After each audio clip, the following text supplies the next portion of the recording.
Hello ka-organic, good evening, welcome to my vlog. So before ako magpatuloy sa mga hindi pa nakasubscribe dyan sa ating YouTube channel, please click like and subscribe na para updated sa next video na upload ko. Thank you very much. So ayan, dito tayo sa taniman natin ng sili. Ayan, may bunga na siya.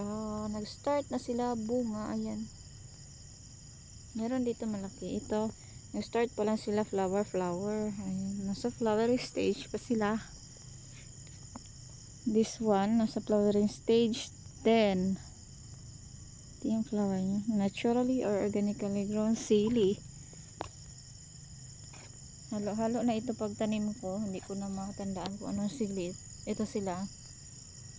Basta mahilig ako mahilig ako mag mikos-mikos na mga tanim. Para sari-sari yung makita ko. This one, oh, ayan, meron na siya pinaka malaking bunga. Ito yung first talaga ng bunga. Ayan, naturally or organically grown. Wala, masarap talaga ito gawing kuan, dynamite, lumpiang dynamite. Wow, thank you Lord. Ayan, naturally or organically grown sili.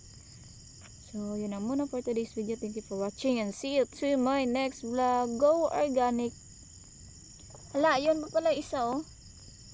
Dalawa. Ngayon na ako nakavisit kasi dito. So, mayroon pala. Hala. Ito natanggal. Ayan, ah.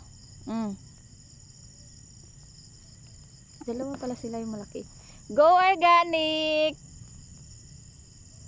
Sili, naturally or organically grown.